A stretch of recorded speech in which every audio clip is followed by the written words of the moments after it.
한 해 동안 우리가 베드로 전후서를 통해서 우리 그리스도인의 정체성은 무엇인가, 그리고 어떤 태도와 자세로 이 세상을 살아가야 되는가, 이런 것들을 계속 반복하면서 묵상해 왔습니다. 그런데 1년 동안 그 고난과 관련된 또 우리 성도들의 이 삶의 자세, 이런 것들을 같이 나누었는데, 실제로 그러면 어떤 변화가 있었을까? 이런 질문을 갖게 되더라고요. 제가 그 말씀을 준비할 때는 코로나가 이제 거의 막바지에 이르렀을 때에 새롭게 다가올 그 시대적인 환란, 고난, 이런 것들을 염두에 두고 그 말씀을 준비를 쭉 해왔었는데, 그러면 지금 우리의 관심사는 어디에 그 주소를 두고 있는 것일까? 골로새서 우리가 지금 3장 읽었는데 그 앞부분에 보면은 위의 것을 찾으라, 땅의 것 마음 뺏기지 말고 위의 것을 찾으라 라고 강조를 하고 있지요. 지금 여러분들 마음을 온통 차지하고 있는 것은 위의 것입니까? 땅의 것입니까? 물론 땅의 것을 우리가 무시할 수 없습니다. 성실하게 우리는 땅의 삶을 살아내야만 합니다. 그럼에도 불구하고 우리가 가지고 있는 본질적인 어떤 관심, 어떤 지향점, 이것은 그리스도인이라면 위의 것에 있어야 되는 것이 마땅한 것이지요. 저는 벌써 한 5년, 6년 정도 됐겠네요. 정용모 목사님께서 교회 설립주일에 오셔가지고 식사 중에 하셨던 말씀을 이렇게 참 마음에 확 하고 박힌 그런 말씀이 있습니다. 지나온 교회 역사가 증명하는 것처럼 결국 오늘 우리 한국 교회들의 어떤 가지고 있는 상황, 현상 등을 바라볼 때에 기복적인 설교나 또 예수 믿으면 잘 되고 부자가 되고 출세하고 병이 낫고 그런 식의 어떤 그 메시지를 전하는 순간 교회는 망하기 시작한다. 그런 말씀이었습니다. 이런 메시지를 전하면 교회가 잘 될 것 같은데 그게 아니라는 말씀이죠. 즉 신앙이 본질적인 하나님의 말씀에서 벗어나서 그 순수성, 거룩성을 잃어버리고 이 땅에서 성공하기 위한 수단으로 신앙이 이야기될 때에 그럴 때에 그렇게 수단으로 전락이 되면 그때부터 사람들은 잠깐은 사람들이 막 몰려올지 모르지만, 왜냐하면 귀에 듣기 좋은 소리니까 그럴지 모르지만은 교회는 영적인 능력을 잃어버리고 만다는 것이지요.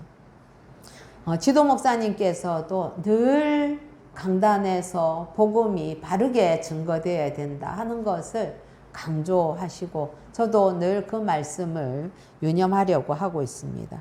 어쨌든 이러한 그 선배 목사님들이시죠. 이분들의 말씀은 제게 참 경종을 울리는 것이기도 하고 제가 어떻게 목회의 방향을 가지고 가야 되는가, 이런 것을 새삼스럽게 다짐하고 결단하는 그런 순간이기도 했습니다. 그래서 제가 그때 정용모 목사님께도 목사님 명심하겠습니다, 제가 그렇게 말씀드렸던 기억이 있습니다. 여러분, 물론 그 말씀이 예수를 믿으면 이 세상에서 그러면 다 잘 못 돼야 되는가, 실패도 하고 뭐 돈도 안 벌어야 되고 뭐 그런 이야기가 아니라는 거죠. 예수 믿는데 본질적으로 잘못될 수 없습니다, 여러분. 예수 믿는 것 자체가 이미 완전히 잘된 일인 것입니다. 이게 영원히 구원받는데 어떻게 잘못될 수가 있겠습니까?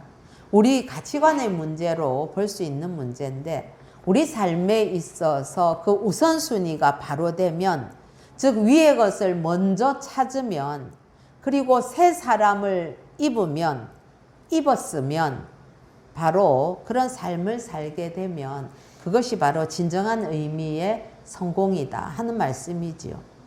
그렇게 되면 고난 속에서도 기뻐할 수 있고 감사하고, 그러면 그 모습이 잘된 모습 아닌가요? 예. 오늘 말씀은 그래서 위의 것을 찾는 새 사람을 자의 구체적인 그 삶의 모습이 어떠한가 하는 것을 우리에게 가르쳐 주고 있습니다. 우리 12절 같이 한번 읽어보시겠습니다. 시작. 그러므로 너희는 하나님이 택하사 거룩하고 사랑받는 자처럼 긍휼과 자비와 겸손과 온유와 오래 참음을 옷 입고. 그렇습니다. 여러분, 긍휼, 자비, 겸손, 온유, 오래 참음, 어디에 다 나오는 단어들입니까? 우리가 성령의 9가지 열매라든지 아니면 우리 베드로서에서도 했던 하나님의 성품에 관한 그런 말씀들이지요. 그래서 첫 번째로는 새 사람을 입은 자의 삶은 그리스도의 성품으로 옷을 입게 되는 것입니다. 그런데 먼저 너희는 이렇게 했습니다. 여기에서 너희는 지금 오늘 이 자리에 있는 저와 여러분이 너희에 해당이 되는 것이겠지요. 즉 그 정체성이 무언가 하면 너희는 이라고 할 때 그 정체성은 하나님이 택하신 사람입니다. 이 말씀이 하나님을 믿지 않는 사람들에게 하는 말씀이 아니지 않습니까?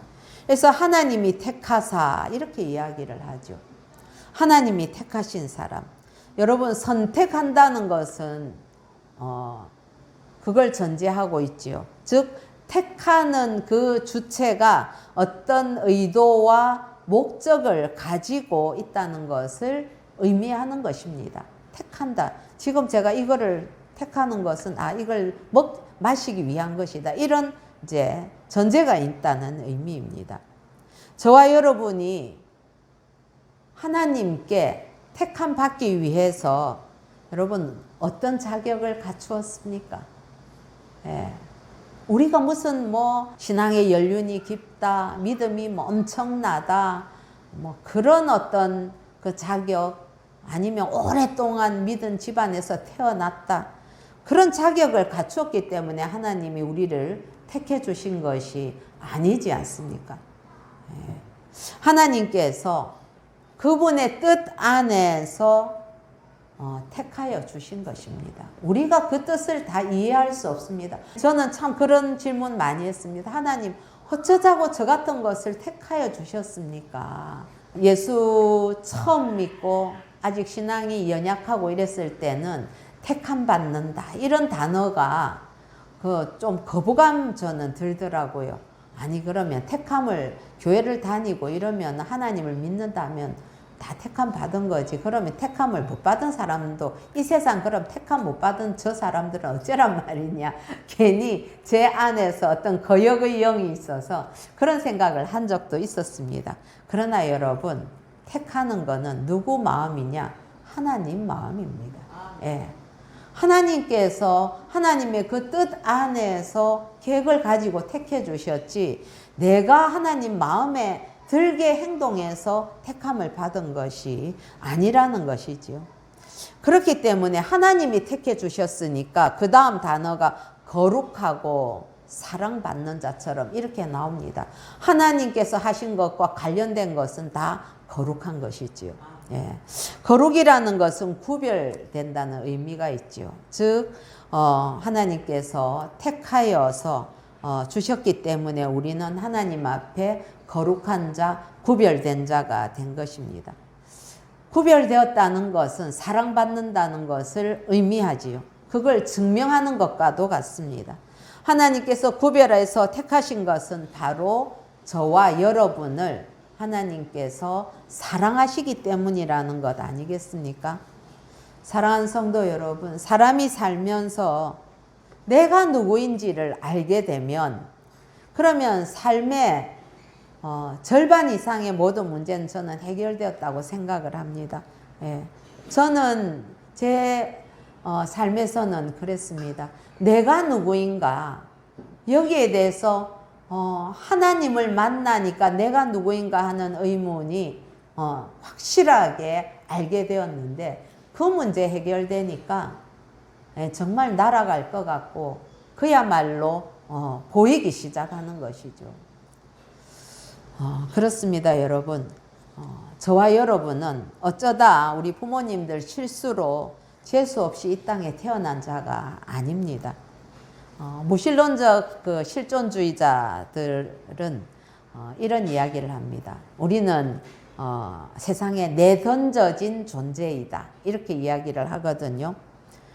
나는 전지전능하신 그 창조주, 그 하나님께서 구별하여서 선택하실 만큼 그 하나님의 특별하신 사랑을 받는 독보적인 존재이지 그 무신론자들의 이야기처럼 그렇게 세상에 던져진 자가 아니라는 사실을 여러분 가슴에 꼭꼭 새기시기 바랍니다. 여러분, 그러면 뭐가 부족합니까? 더 부족한 게 뭐가 있습니까? 하나님이 나를 사랑하시는데 뭐가 더 부족하겠습니까? 아이들을 이렇게 대하다 보면은 알 수 있는 게 있습니다. 부모들로부터 충분한 어떤 그 지지를 받고 있으면 그런 아이들은 어디서든지 밝고 당당합니다. 그런 아이들은 그 환경과 무관하게 자신이 충분히 사랑받고 있다는 것을 느끼는 아이들은 행복하다고 생각하지요. 그래서 늘 나는 이래서 행복하고 저래서 행복하고 누가 있어서 행복하고 그렇게 아이들이 표현을 하는 것입니다. 이렇게 자신이 자존감이 높아지게 되면은 어디 가서 인정받기 위해서 괜히 오버하지 않습니다. 그럴 필요가 없는 거죠. 엄마 아빠가 할머니 할아버지가 또 언니 오빠가 나를 이렇게 사랑하고 나에 대해서는 특별하게 대해주시고 최고로 여기시고 또 자랑스러워 하는데 그런데 뭐 밖에 나가서 굳이 인정받으려고 애쓸 필요가 없는 것 아니겠습니까? 그래서 새 사람을 입은 자들은 긍휼과 자비와 겸손과 온유와 오래 참음으로 옷 입어야 하는 것이지요. 말씀드린 대로 이 항목들은 모두 예수님의 성품입니다. 새 사람이 되었다는 것은 그리스도로 옷을 입은 것과 같다는 그런 말씀 우리 로마서 13장 14절에도 있지요. 오직 주 예수 그리스도로 옷 입고 정욕을 위해서 육신의 일을 도모하지 말라. 즉 그 옷에 맞는 행동을 하라는 것 아닙니까? 이 말씀은 내 육신의 힘이나 내 옛사람의 모습으로는 살 수 없는 것이 바로 새 사람의 정체성이라는 거죠. 여러분, 저와 여러분이 하나님께 선택받았고 그래서 거룩하고 사랑받는 자라면 여러분 스스로 그 사실에 대해서 믿음으로 응답한다면 그렇다면은 내 육신의 힘으로 살려고 한다든지 아니면 옛사람, 옛 습관대로 살려고 하는 그런 모습일 수 없다는 것입니다. 그렇게 살려고 하면 내 마음이 내 신앙의 양심이 부대껴서 그렇게 살 수 없는 것이지요. 그러나 여러분, 우리 안에 이런 성품과 능력이 있습니까? 내가 겸손해야지. 내가 참고 노력하고 그러면 되겠지. 그러면 온유하고 겸손해지던가요? 내 능력으로 되는 것 아니라는 것 우리는 수십 년간 실패해봤기 때문에 잘 알고 있습니다. 골로새서 3장의 5절을 한번 찾아서 한번 읽어보십시다. 5절 시작.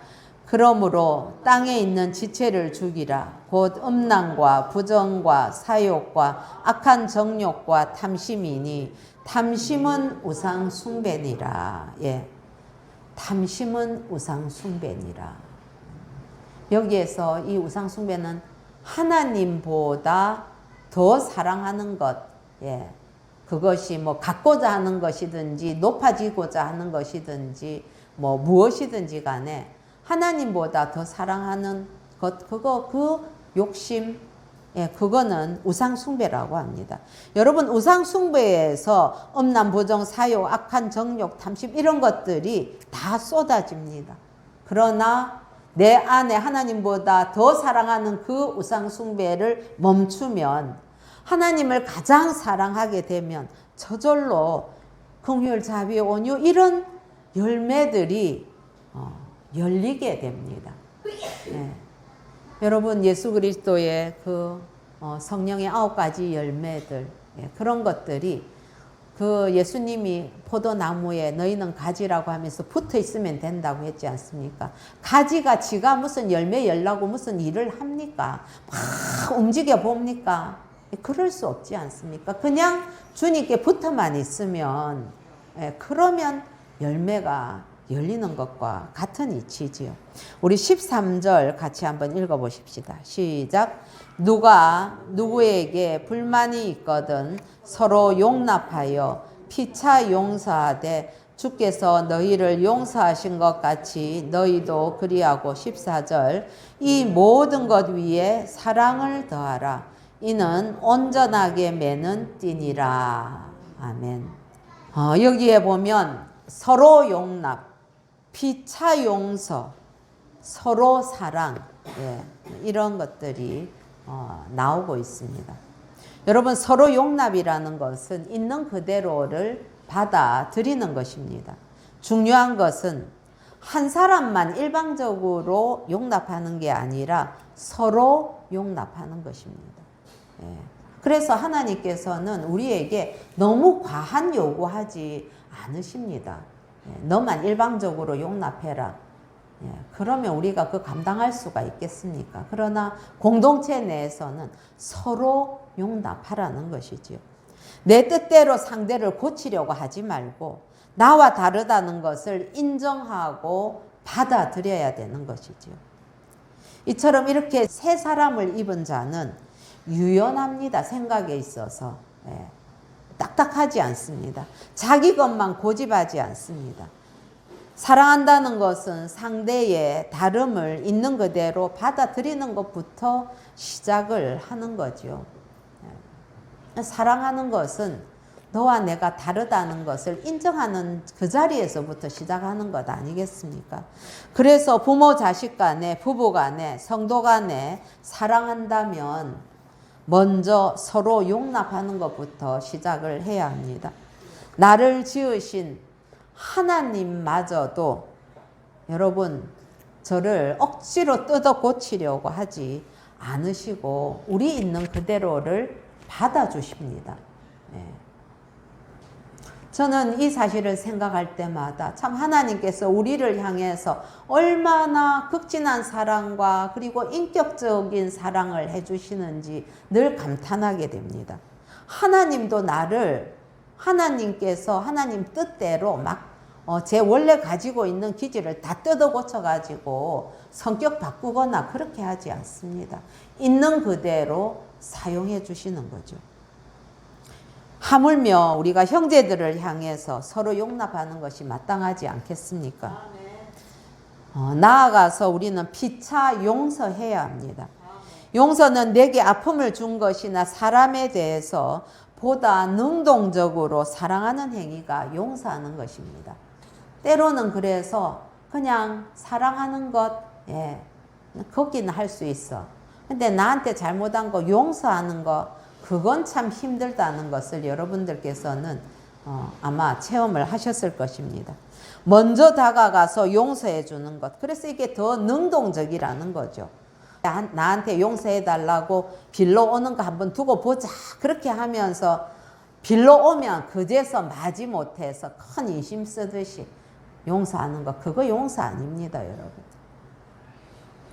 뒤에 뭐라고 말씀하십니까? 주께서 너희를 용서한 것처럼 그렇게 용서하라고 하는 것 아닙니까? 하나님은 우리가 하나님 용서해 주세요 막 그렇게 애걸복걸해서 하나님이 우리를 용서해 주시던가요? 하나님은 우리를 항상 먼저 용서해 주십니다. 그래서 하나님 앞에 가서 엎드릴 때마다 할 말이 없게 하십니다. 예.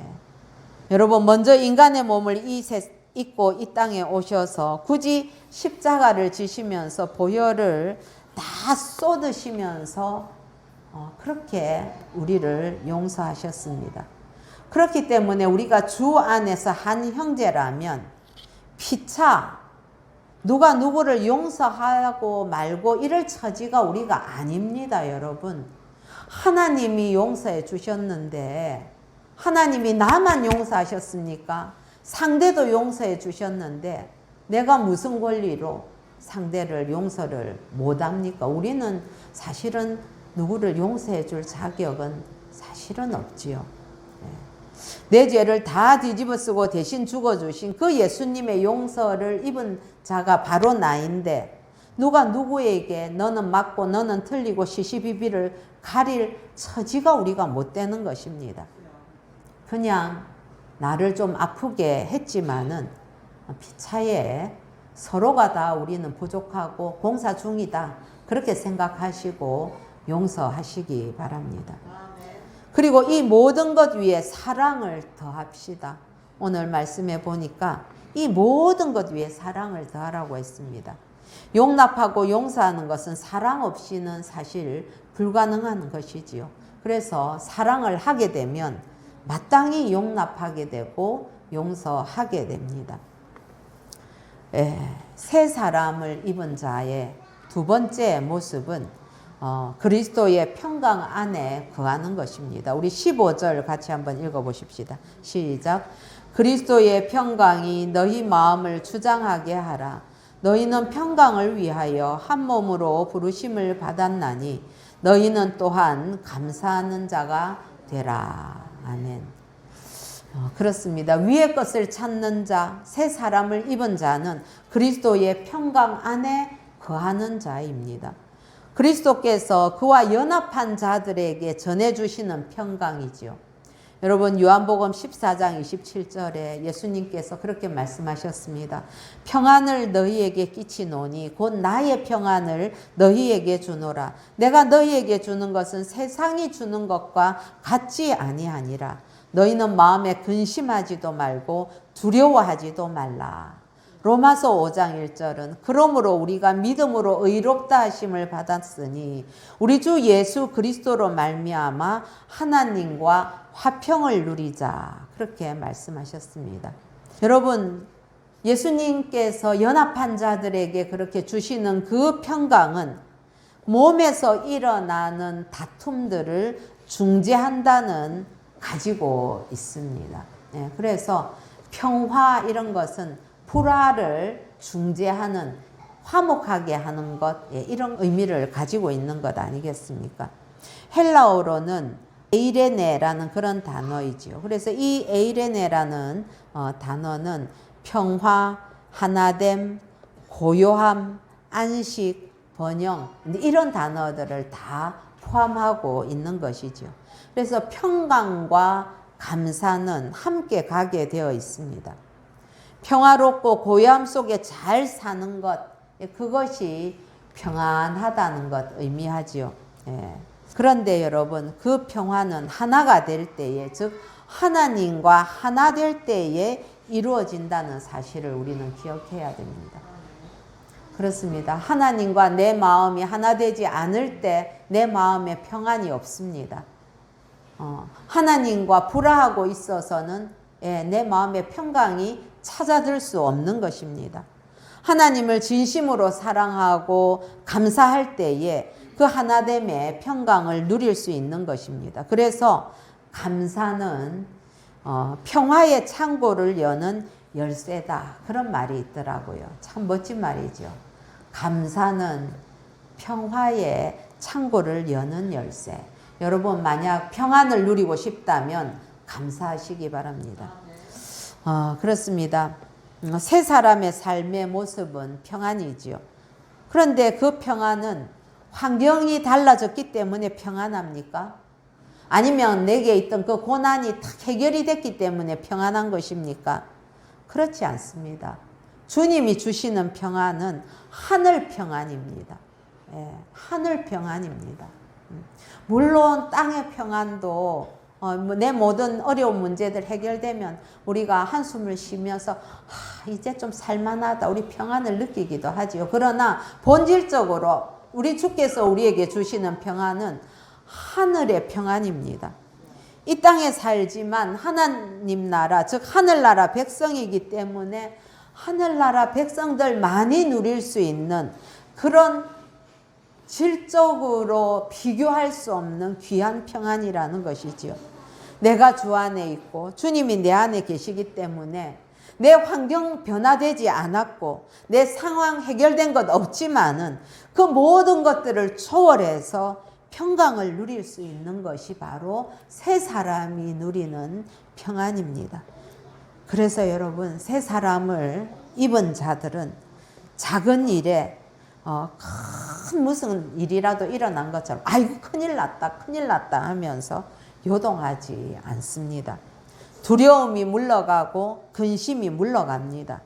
하나님께 대한 사랑과 무한한 신뢰와 소망이 가득하게 되는 것입니다. 사랑하는 성도 여러분, 이 평안을 누린 분, 우리가 아는 분 중에 있습니다. 손양호 목사님 같은 분. 예.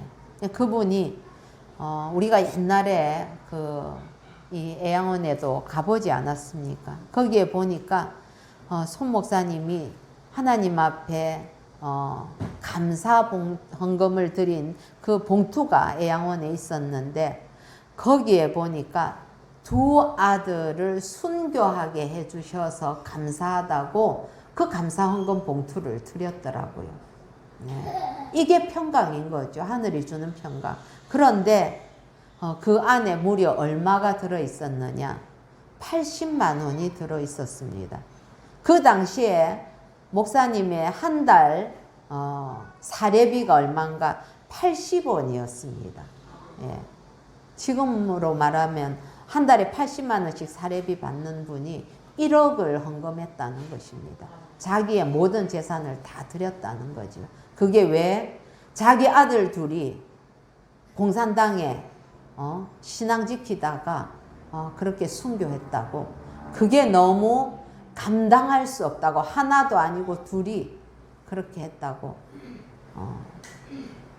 드렸더라고요. 결국 우리 손양원 목사님도 순교 당하셨지요. 사랑하는 성도 여러분, 새 사람을 입으면 나타나는 가장 확실한 변화는 바로 감사입니다. 전에는 자동적으로 무슨 불만거리가 있는가 체크하던 마음이 이제는 무슨 감사거리가 있는가 전환이 된다는 말입니다. 사실 땅에서 사는 삶에 감사할 일만 가득히 있는 것은 아니지요.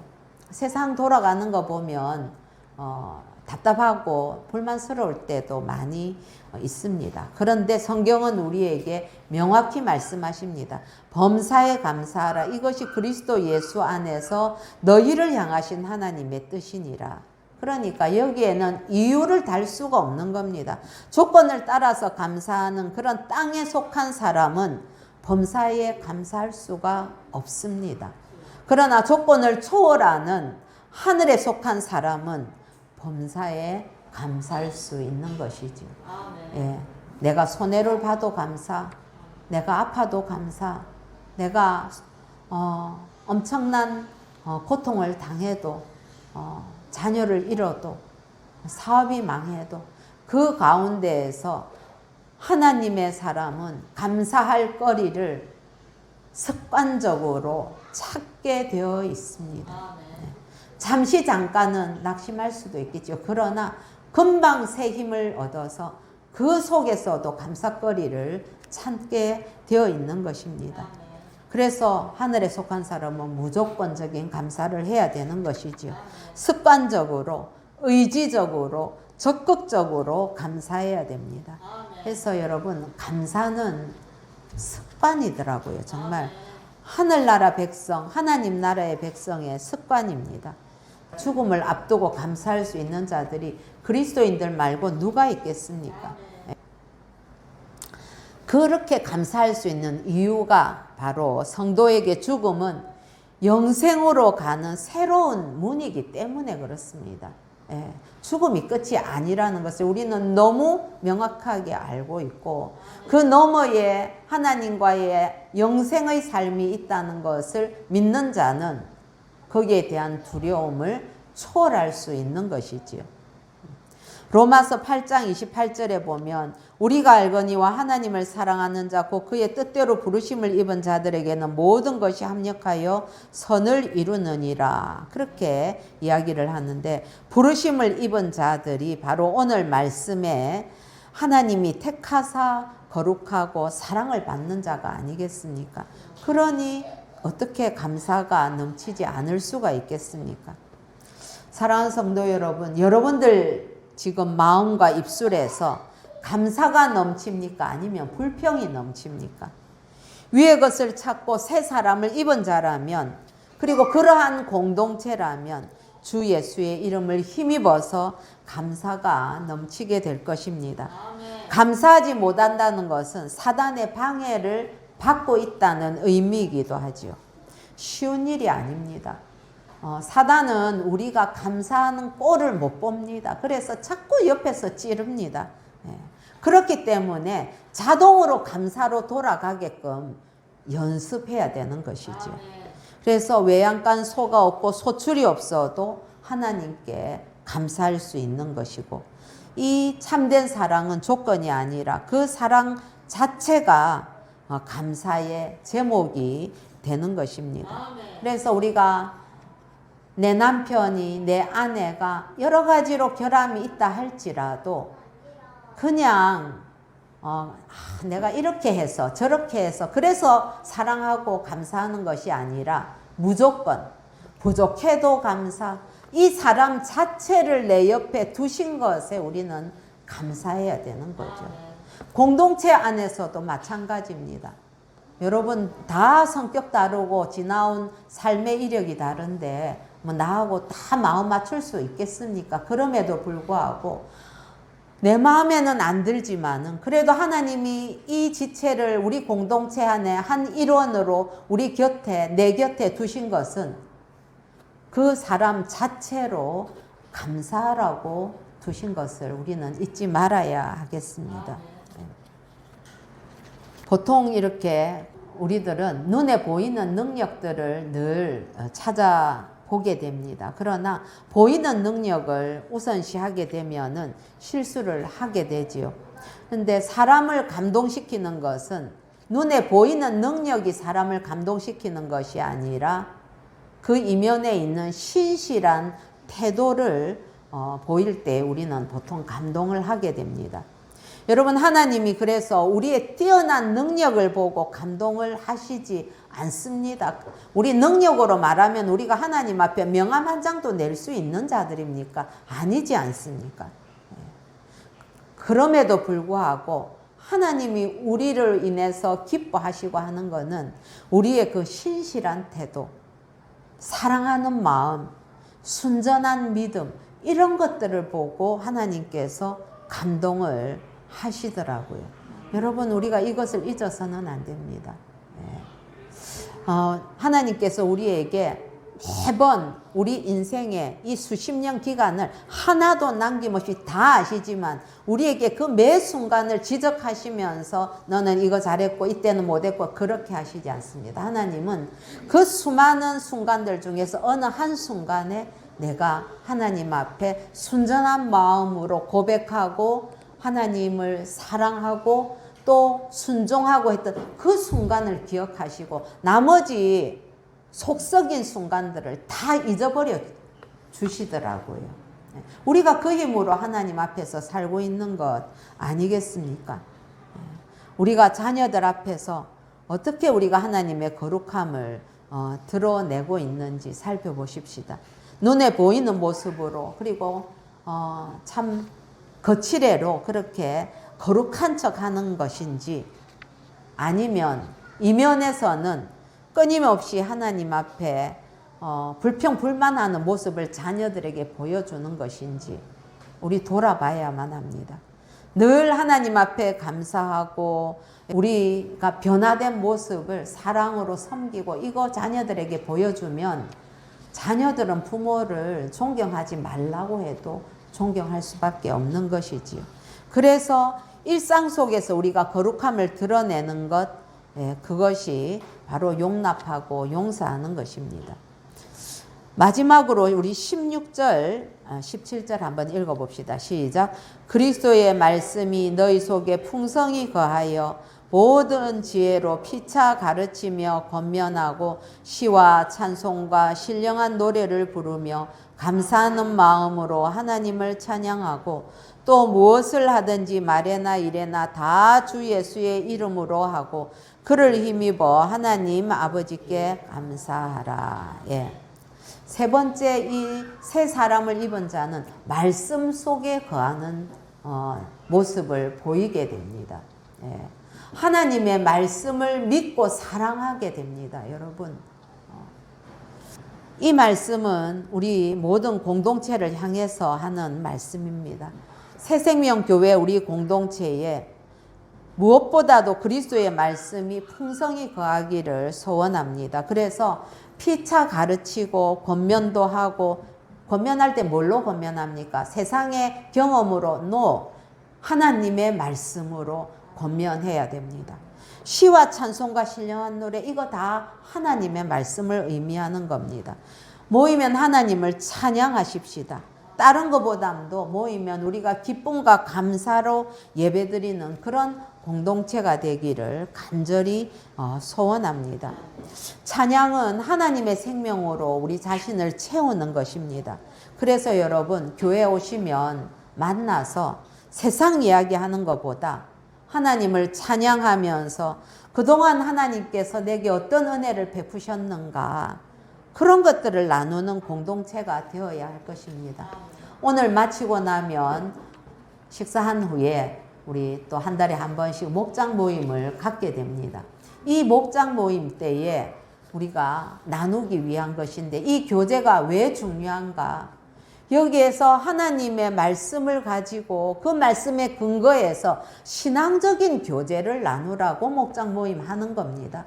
여러분, 세상적인 교제, 세상의 일, 만약에 예를 들어서 세상에 집값이 얼마고 또 얼마나 어떻게 해야 주식에 어떻게 투자해야 되고, 그런 거는 거기 전문가들 만났을 때 이야기 듣는 게 훨씬 낫습니다. 교회는 그런 전문가 잘 없습니다. 여러분, 그런 얘기 하지 마세요. 교회에서 목장 모임 할 때는 그동안 하나님께서 어떤 은혜를 베푸셨는가, 그러나 또 지금 나에게는 이런 어려움이 있는데 여러분들 같이 기도해 주십시오. 서로 기도 제목 나누고, 그렇게 하려고 하는 거죠. 힘들어하는 지체가 있으면 그래도 하나님께서 함께 하십니다. 우리 같이 기도할게요. 힘내세요. 그렇게 격려하라고 우리가 이 목장 모임 하는 것 아니겠습니까? 사랑하는 성도 여러분, 교회에서 말씀을 공부하는 이런 것, 우리 교회는 누구나 처음 교회 오면은 제가 끊임없이 시도합니다. 1:1 제자 양육을 저와 반드시 꼭 하셔야만 합니다. 그게 목회자와의 교감도 있지만은 신앙의 가장 기본적인 것들을 우리가 같이 나누면서 같은 어떤 색채들을 가지고 이 공동체원을 이루어갈 수 있기 때문에 하는 것입니다. 그래서 목사가 같이 성경 공부하자 하면 여러분 박수 치시면서 맞아주시기 바랍니다. 시간 정하시면 제가 항상 어느 때든 맞출 저는 준비가 항상 되어 있습니다. 이 모든 것들을 하는 데에 자기 이름, 자기 생색 내려고 하는 것이 아니라 누구의 이름으로? 예수의 이름으로 하게 되면, 그러면 하나님께 감사하게 되고 영광을 돌리게 되는 것이죠. 우리가 한여름 무더위석을 걷고 있습니다. 휴가 가셔서 맛있는 것도 드시고 또 가족들과 행복한 시간 많이 가지시기 바랍니다. 그러나 그것도 좋지만은 잠시 시간을 내려놓고 멈추고 지금 내가 서 있는 이 지점이 어디인가? 나는 내 신앙의 여정 속에서 지금 나는 어떤 모습으로 내가 어디를 바라보며 서 있나, 그 말씀 앞에서 우리 자신을 비추어 보시고 옛사람과 그 행위를 벗어버리고 새 사람, 즉 그리스도로 옷 입었는지 돌아보는 그런 은혜가 풍성한 시간이 되기를 예수님의 이름으로 축복합니다.